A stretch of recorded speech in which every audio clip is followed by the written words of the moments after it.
시력 교정 수술은 꼭 필요한 수술이 아닙니다. 4단계의 과정이 기준이 필요한데 이거는 순서가 바뀌면 안 됩니다.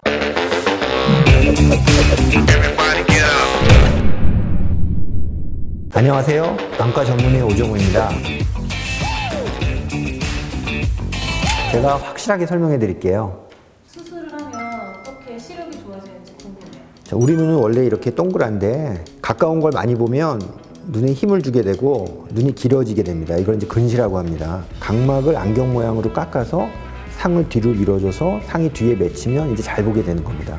우리가 알고 있는 라식, 스마일 라식, 라섹, 투데이 라섹 전부 각막을 안경 모양으로 만드는 수술 방법입니다. 수술은 왜 이렇게 많은 거예요? 다양한 수술 방법들은 그 시대의 요구나 연구 결과에 따라서 약간 반복되는 경향이 있습니다. 라식 수술이 30년 전에 도입됐을 때는 정말 센세이션했습니다. 그리고 굉장히 많은 환자들이 수술을 받았습니다. 하지만 각막 뚜껑을 만들기 위해서는 반드시 안구 고정기가 필요한데 이 안구 고정기가 수술 중에 풀리거나 잘못 고정될 때는 굉장히 심각한 부작용이 유발될 수 있습니다. 각막의 3분의 1 또는 4분의 1을 소비해야 되기 때문에 수술에 남는 잔여 각막이 굉장히 적게 되고 결국에는 원추각막과 같은 심각한 부작용이 항상 유발될 수 있기 때문에 요즘에는 라식은 이제 거의 시행되지 않는다고 보시면 되겠습니다. 라섹은 굉장히 잔여 각막이 많이 남습니다.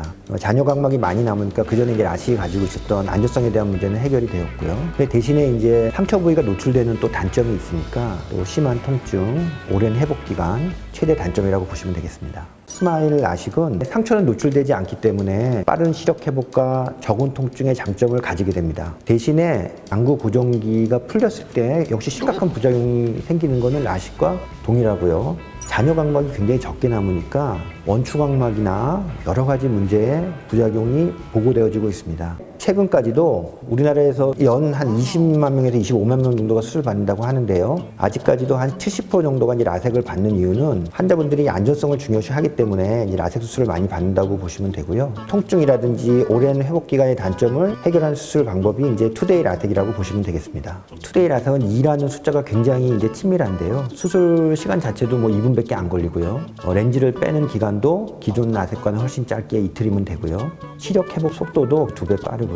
또 각막을 깎는다는 개념은 똑같은데요. 하는 방식은 이제 완전히 다르다고 보시면 됩니다. 기존의 라섹은 알코올이나 브러쉬, 그러니까 물리적인 방법이나 화학적인 방법으로 손상을 시킨 후에 각막을 이제 깎게 됩니다. 하지만 이 투데이 라섹은 그런 과정들이 전혀 필요 없고 그냥 원스텝으로 상피와 실질 구분 없이 깎으면 되니까 실제로 손상 면적이 굉장히 적게 되고 손상 면적이 적다고 눈부심이 더 생기거나 실제로 시력이 교정이 안 되는 게 아니기 때문에 훨씬 수술은 단순하지만 더 많은 장점을 가지게 되는 거죠. 그러니까 수술 시간도 기존의 라섹이 5분 정도 걸리면 2분밖에 안 걸리는 거고요. 상처 회복도 기존의 라섹이 5일에서 7일 걸리면 이틀밖에 안 걸리는 거고요. 상처 회복 속도 2배 빠른 게 불필요한 과정이 없고 필요한 과정만 있기 때문입니다. 그럼 투데이 라섹의 단점도 있나요? 투데이 라섹도 결국은 다른 수술처럼 각막을 깎아서 안경 모양으로 만드는 수술입니다. 다른 수술보다 불필요한 과정이 없어서 부작용도 적고 편리하고 좋은 결과가 나온다는 거지 결국은 안경 모양을 깎아야 되는 거는 바뀌지 않습니다. 투데이 라섹도 이틀간의 회복은 필요하고요. 역시 이제 통증도 있습니다. 만약에 회복이 너무 빠르다든지 환자분이 약 같은 걸 잘 점화를 안 한다든지 우리가 원하는 모양이 이제 나오지 않게 되면 역시 추가적인 시술이 필요할 수도 있습니다. 그러니까 다른 수술처럼 병원에 잘 내원하시고 충분히 이제 안약 점안이나 이런 걸 잘 해주시는 게 필요합니다. 어떤 부분에 중점을 두고 수술 방법을 선택해야 될까요? 수술한다 그러면 걱정이 많이 되죠. 그래서 이제 진료 보러 오시는 분도 그렇고 인터넷이나 이런 데 보면은 부작용에 대해서 이제 주로 많이 걱정하시죠. 뭐 예를 들어서 눈부심이 생기면 어떡하나, 건조증이 심해지면 어떡하나, 뭐 잘못되면 어떡하나.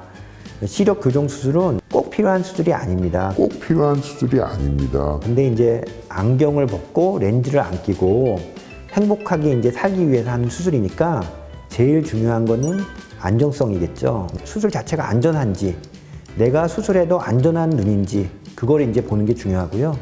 그 다음에 이제 두 번째는 시력 결과입니다. 결국은 이제 수술하는 목적이 잘 보려고 하는 거잖아요. 그러니까 내가 원하는 정도, 정상 생활을 할 수 있는 정도의 시력이 나올 수 있는지 그 부분을 이제 중점적으로 봐야겠죠. 그게 해결이 되면 세 번째는 이제 시력의 질입니다. 우리가 수술하는 거는 아까 처음에도 얘기한 것처럼 깎거나 자르거나 벗기거나 해서 손상을 시킨 후에 시력을 교정하는 수술을 하는 건데요. 그런 과정에서 시력의 질이 떨어지거나 눈부심이 생기거나 하는 거는 어떤 수술 방법이 있는데 그런 게 좀 적거나 최소화할 수 있다 그러면 굉장히 좋은 수술 방법이 될 수 있겠죠.